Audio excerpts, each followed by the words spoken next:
Welcome to Contact Monkey Academy. Today's topic is an in-depth overview of the template builder. So, as you might know, our template builder is quite comprehensive. It has a lot of great features. So I'm going to dive in and give you an overview of all of the important features. So right away, I'm showing you a pre-built template. So we do have a variety of options for you to choose from. You can either start from a blank template or you can choose from one of the ones that we've created. This is an example of a weekly newsletter. So in this example, you'll see a few different options for layouts. You'll notice that we have different row styles. So I'll kind of touch on all of those things and give you best practices for creating your own templates. So right off the bat, I want to draw your attention to the right side of your screen. So here in this settings tab, we have our general options for a template. So in this case, our content area width is set to 840 pixels, and this just refers to the actual content area that you're seeing as I hover over my screen. So two different things here. The first being rows. So as you can see, when I hover over to the far right side of my page, you can see that there are a variety of rows put into my template. Now your content area is a little bit different. So your content area is going to be where the content actually lies in your template. So there can be multiple pieces of content within a row. For example, I'm hovering over a piece of content right now, which is a text box. We also have a separate piece of content below, another text box, and this photo is also a content area. So these are all different content areas. And again, jumping into the settings, this just determines the width of those content areas. So you can see that as I drag my mouse, those content areas are becoming smaller and more narrow. So totally up to you how you want to set your own template. We like to set it around 800 as a best practice here because it does fill up the screen nicely, but it does still allow you to identify where your rows are in relation to one another. So the next thing here in our settings tab is the background color. So right now, our background color, as you can see, is set to a nice light gray. Looks really clean and fresh, but you can change that to anything in this color wheel here. The next item is our content area background color. So if I were to change our content area background color to pink, you can see that that's reflected behind all the text and behind all the photos that we've added. So let me just do a quick undo to remove that color. And that's as simple as just clicking on this little undo button in the left-hand corner of my screen. Okay, so back into our settings tab, we have a couple more options here for customization. The next one is our font. This is going to apply a default font to our entire newsletter. This template is already populated with a certain font with Arial, so we do recommend that when you're building out a new template, you do apply that setting right off the bat, just to make sure that your whole template is having those changes applied. Now your link color, we do recommend the same thing with anything in this tab actually, just setting it right at the very beginning when you're creating your template, and you'll notice that all those settings will be applied. So for link color, this is going to dictate what color our links are automatically set to. If I embed a hyperlink, this is automatically going to set it to this nice blue color. Now, if you have some specific branding colors you wanted to add here, you can apply that right at the beginning and all of your links will be the same. So now that we've jumped through our global settings for the entire newsletter, I'm just going to show you a couple different pieces of content. So here in our content tab, you'll notice that we have a variety of options for you to add. So the first being your text box. This is indicated right here in our weekly newsletter. You can see that we have a font editor. You can apply any settings you like, whether it be font type, font size. We have bolding, italics, underlining, you name it. So lots of customization options here. And then we also have a couple of interesting things in terms of links. So if you want to link something directly within your template, you can click on this insert/edit link button, and that's going to populate a little form. So if you wanted to hyperlink out to a website or perhaps a video is hosted on a separate site, you can do that here. So under link type, you would keep it listed as URL in that case, and then you would add the URL here. So you can put your website and it's automatically going to link to that website. So here I'm going to put contactmonkey.ca. Okay, and then our text to display is just what's already written in the text box here, but you can also adjust it in this form if you wanted to change it up. And then I'll click OK. Now you can see that this is hyperlinked.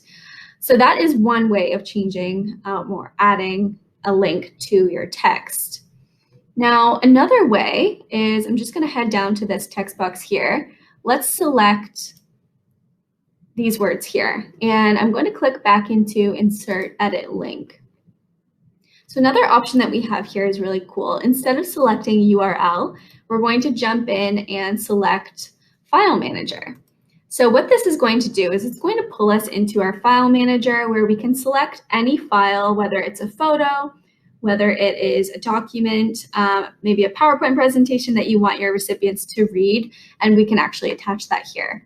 So I'm going to go ahead and attach this CSV file that I have on hand. If I didn't have anything in my file manager that I wanted to upload, I can always jump back into my upload button and pull something in from my computer. So I'm going to pull in my CSV file and then I'll just simply click OK. And here you have it, a hyperlinked item where the recipient is going to be able to be directed to that resource. So those are a couple of pieces of our font editor that are really cool. Now, with any piece of content that you add, you'll notice that when you select it, again, you're not selecting the row, you're selecting the actual piece of content. You will have some options on the far right. So your content properties are going to house a few different things. You can delete your piece of content. You can duplicate your piece of content. And then you can also change the look of it. So in this case, we can change the width by toggling off auto width. This is just the automatic setting that's applied. If you wanted to perhaps make it smaller, we can do that here, just like that. And you can also select a few different options for mobile. So in this case, we can do enable this photo to be full width on mobile. You can also dictate what alignment is placed on your template. And you can also go back in and change your image. So if you change your mind about this photo, you can hop back in. It's going to bring you back into your file manager where you can change the photo. So we also have this really great photo editor attached to the template builder. This button here, Apply Effects and More, is going to take us there. So I'll just show you really quickly a few of the options we have. So you can add a filter, you can resize or crop your photo, you can draw or add text or shapes on top of your photo. You can change the corner radius if you wanted to make it more rounded. This doesn't show very clearly because it is a transparent image, but you get the idea. So again, you can be really as creative as you want. Not everyone will be using this tool, but it is great if you wanted to add an overlay to your photo. And then you'd simply click Apply and Save. Further down, we have an image link. So this is a really great kind of workaround if you want to make an image clickable. So if you have, perhaps you wanted to add a link to your website under an image, you can just simply enter the URL here, and then the recipient will be directed to that website when they click. So further down, our block options are something that is universal around our template builder with each piece of content. So if you wanted to add some space around your content, you can do that with padding. So right now it's automatically set to 0, but I'm just going to click on more options just to show you what's possible. Adding more padding to the top, adding more padding to the right, to the bottom. As you can see, this is just adding space around the image. And if you wanted to apply a general size overall, then you can just click into all size and just increase the padding that way, and that will universally apply the padding. So next we have the ability to hide on either desktop or mobile. If you selected a piece of content and then you clicked mobile, for example, this is going to hide this particular piece of content on a mobile device. So if a recipient opens up on their phone, they won't be able to see this photo. So you might use this if you think that a photo won't appear as nicely on mobile as it does on desktop. Maybe you think the user might have to scroll in order to see it. This is a great use case for that. So next thing I want to show you is another piece of content. So we're going to jump back into the content tab. The next thing I want to show you is our button. So in order to add any new piece of content, we will go into our rows, and we always want to pull in a new row. This is going to keep our template looking organized and aesthetically pleasing. It's just going to keep everything separated properly. So as you can see here, we do have a few different options for rows. So the first being empty, the second being a small piece of content next to a wider piece of content. I'll scroll down just to show you all the options that we have. Now you can get a sense for what those all look like when I scroll down in my newsletter. So as you can see, we have a piece of content listed next to another piece of content here. So that this type of row is actually this right here. So that gives you an idea of how you can customize those. We have a few of those thrown in here. So further down on my screen, I'm going to just pull in an empty row, just like this. Place it below this content box here, and then I'm going to jump back into my content. So every time that we add a piece of content, it's really simple. It's as easy as just adding a new row and then dragging and dropping in a piece of content. So in this case, it's going to be a button. So clicking on the button and then dragging and dropping it right into our empty row. For buttons, we have a couple different options for customization. So I'm going to click into that. And here on the far right, you can see our content properties have popped up. So for this, we can customize the look of the button. So for our font, if you did want to change that from your default, which we had set, we can change that to Helvetica, perhaps.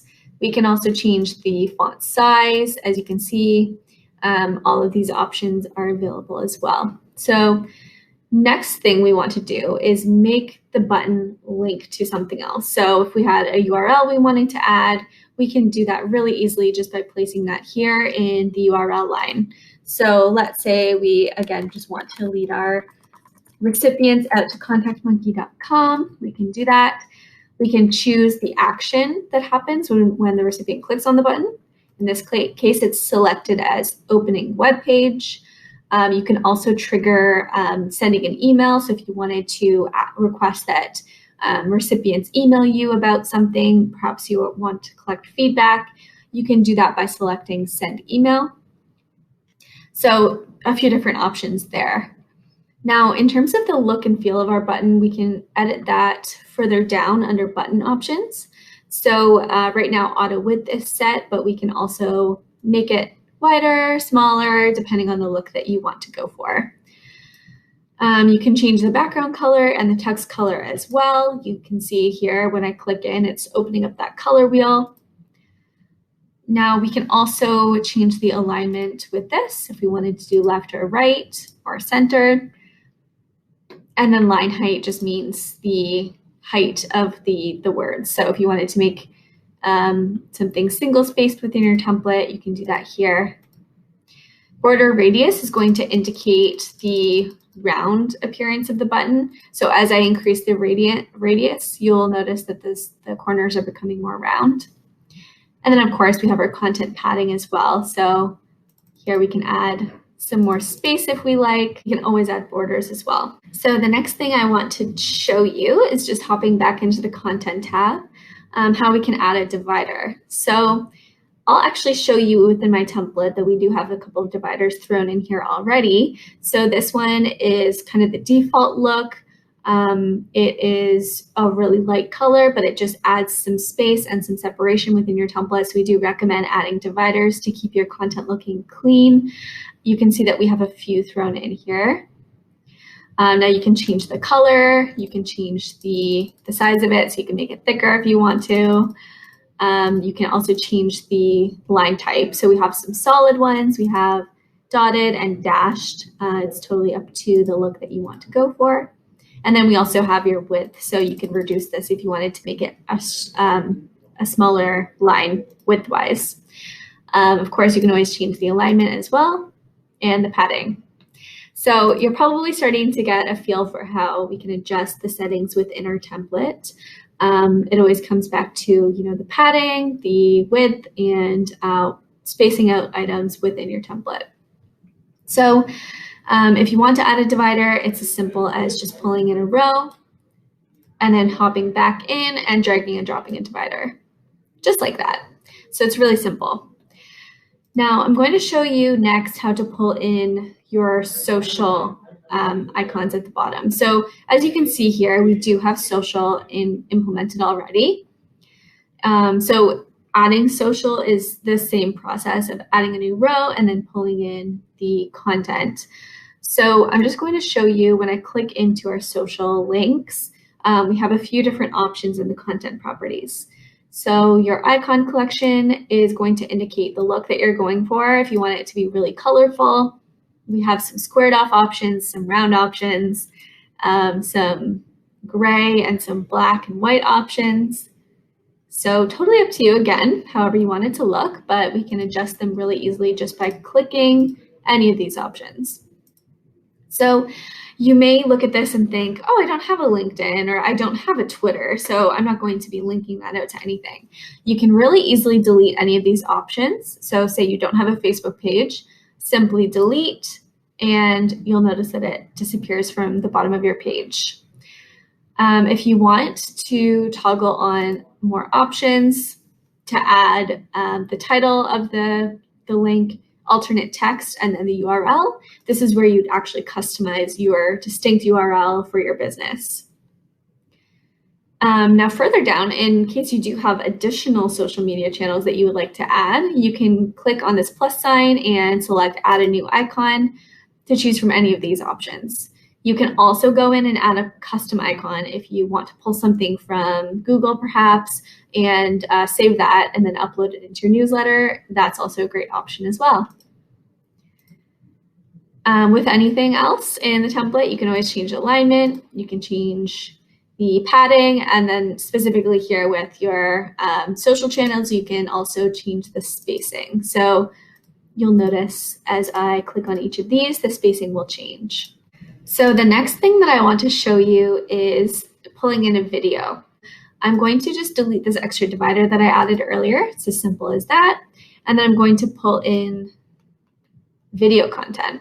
It's as simple as just copying and pasting the URL that you would like to use and placing it here in this bar. So as you can see, this video is being auto-generated, just a little thumbnail. Of course, it's a big thumbnail here, but you can adjust the size if you want to make it smaller. Please note, though, that this, when we add a video directly within the template, it does need to be a YouTube or a Vimeo video, and it also needs to be public. So we do understand that this is not always applicable for organizations. Some organizations tend to host their videos on SharePoint or maybe some private channel. So if that's the case for you, I do have a workaround, but for now, let's just keep on trucking with this, this YouTube video. So since this is public on YouTube, we can generate this automatic preview. And you can see that we have a few options below, including the play icon. You can change the look of that. You can change the color of the outline as well. For this, it is more obvious in white because it's darker screen color. And then you can also change the size of the play icon. So if you wanted to make it smaller or larger, that's totally up to you. And then, of course, you can always change the padding as well. So this is how you add in a video as long as it's public on YouTube or Vimeo. But if you do want to add something that's private or that's hosted on a different site, I'll show you that workaround now. So first, we're going to jump into our rows and we're going to pull in an empty one. Going back into our content tab, we're going to pull in an image and click browse. So what I've done previously is I've taken a screenshot of the video that I'd like to use. and it is sitting here in my file manager. So I'm going to just insert that image. And you can see that I've selected, I've taken a screenshot of the image that includes the play bar. I'll just move my camera so you can see. So this video does include the play button, so it does appear to be a video. Now, this might urge your recipients to click on it, but you can also make it even more obvious by applying one of the settings that I mentioned earlier. So if you'd like to add a play button over top of your video, it's as simple as clicking that photo and then jumping into Apply Effects and More. If you remember, this is kind of a photo editor in the template builder. So if by chance you didn't have this play bar appearing, you can always come in and pull in a shape. So here we have a few different options, and we're going to do a fun little workaround to make this work for us. So we're going to pull in this triangle, and what we're going to do is we're actually just going to rotate it so that it does appear to be a play button. So this is a really easy way to make it appear to be a video. You can make it smaller, you can make it larger, it's totally up to you. And then of course you can always go in and change the color if you want as well. So this is just a really easy way to make it look like it is a video. And then the next thing we need to do is we need to add in a link to make it actually lead the recipient to a destination. So right now we don't have anything listed in the URL line, but it's just as simple as clicking and pasting that link in, and the recipient will be led there. Now, the next thing I want to show you is just jumping back into content again. We have a couple more items here. So we can add GIFs if you wanted to add like a little moving image to make your template really fun and engaging. It's as simple as just going in, pulling in a new row, and then pulling in GIFs, and then going ahead and searching for GIFs using Giphy, which is the tool that we use in the platform. So here we can choose from any of these options, and it's as simple as just inserting. Let's put this little cozy guy in. So now you can see that image is moving, and it's just going to continue on a loop in your template. So of course you can always reduce the size with anything if you wanted to make it smaller and less obvious. So that's how you'd add a GIF. Now, one more piece here that I'd like to point out is our emoji reactions. So this is a really great way to increase the engagement on your newsletter or your communication. So you can gather employee sentiment, you can gather reactions. If you have a piece of content that you'd like to get some feedback on, it's as simple as just putting in a little quick pulse survey. So this actually won't be found in the content tab. It will be found in the rows tab. So when you're going to add a reaction, you're going to select the drop down, and instead of selecting an empty row, you're going to click on emoji reactions. So here you'll see that we have a few different options. We have stars, we have emoji faces, thumbs up, thumbs down, and yes and no. So perhaps we want to add a thumbs up and thumbs down rating.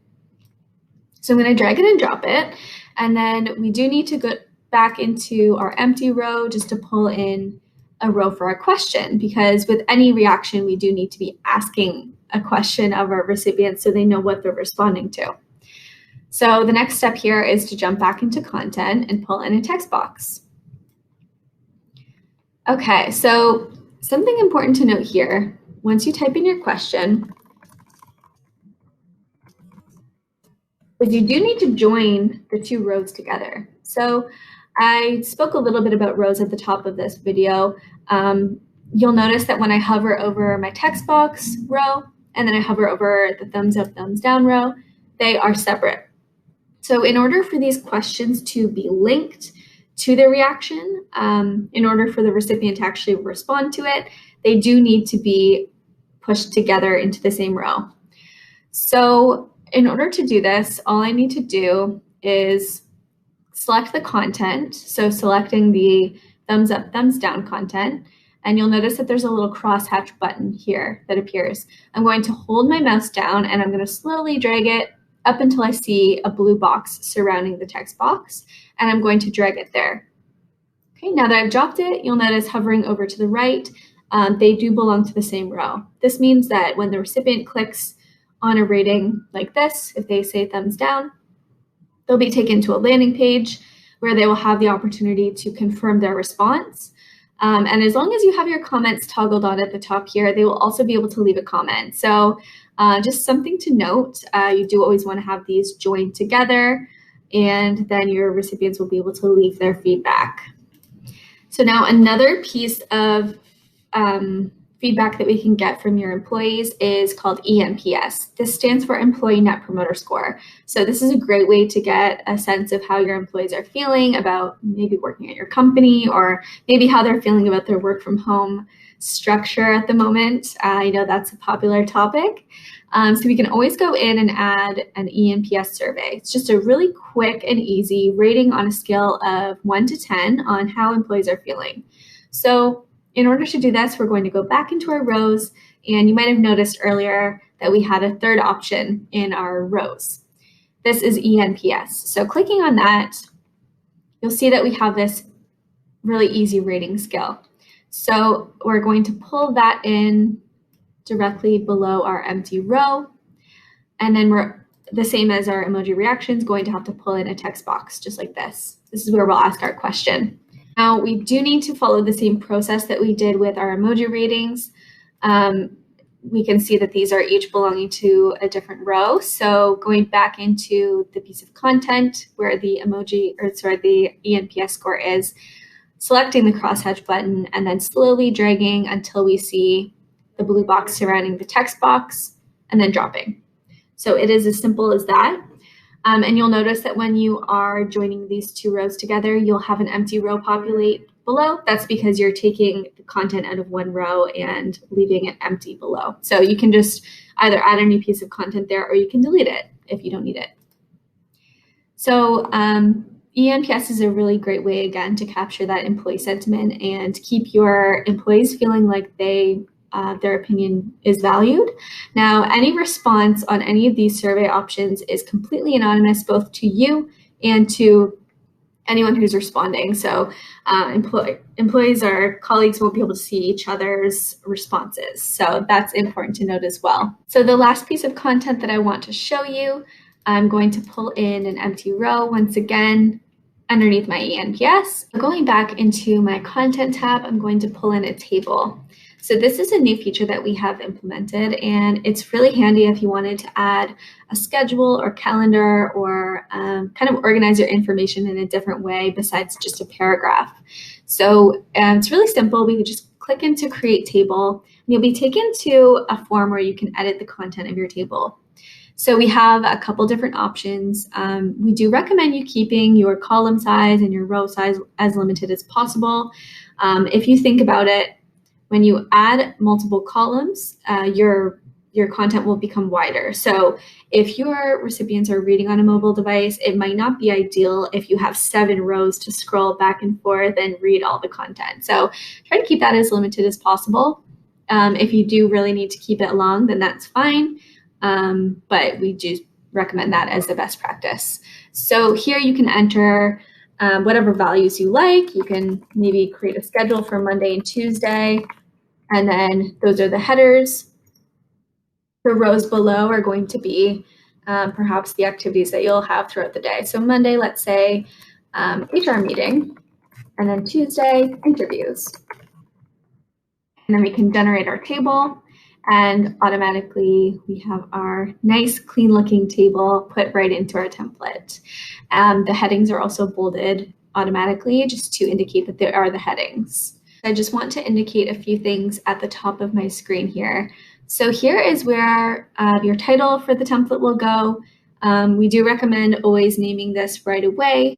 So if you have a team who's constantly creating new communications, whether it be newsletters or maybe COVID alerts, things like that, this is going to help you just organize all that content. So next we have our default colors. So this is going to allow us to select a few colors, as many as you want actually, and add them to your template so that you can just really easily pull those when you're changing font color, maybe you're changing your divider or button color, and just keep that all in line with your branding. So I have pulled a hex code for Contact Monkey. I'm just going to paste it here, and it's as simple as pasting and then clicking the plus sign.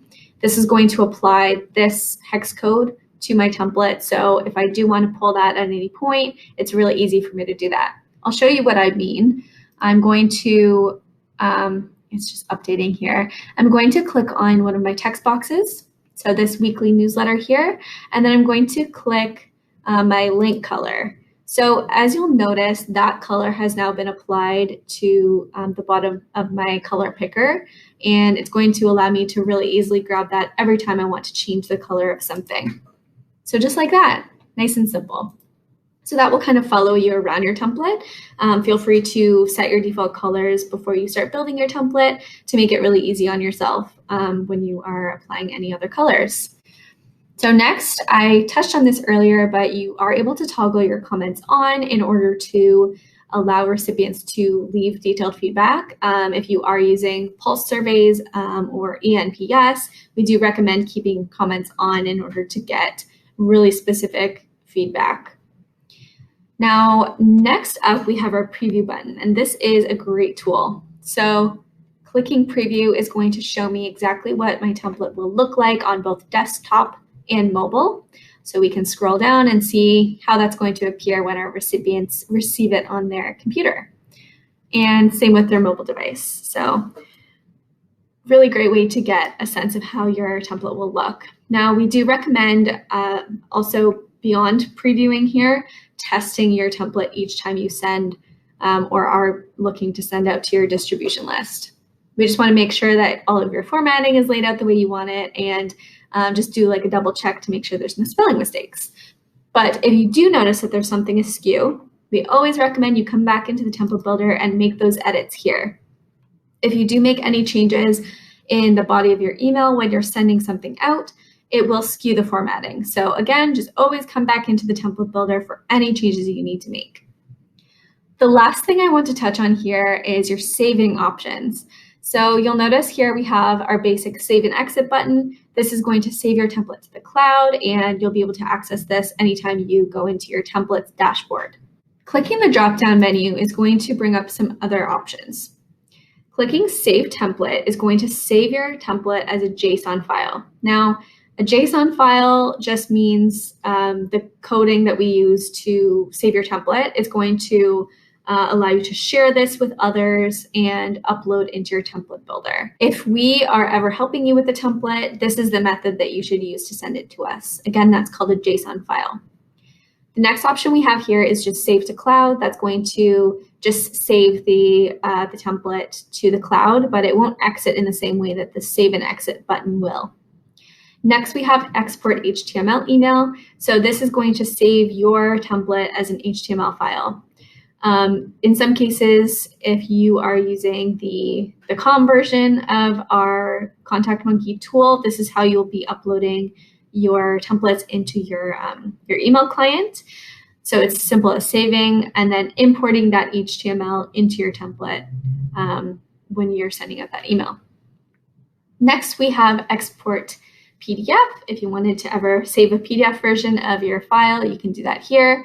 And then you can always also delete and exit. So those are your options for saving. So that concludes our in-depth overview of the template builder. I hope it was really helpful. And do feel free to reach out to your customer success manager if you have any questions about what I went over today. Thank you so much for joining Contact Monkey Academy.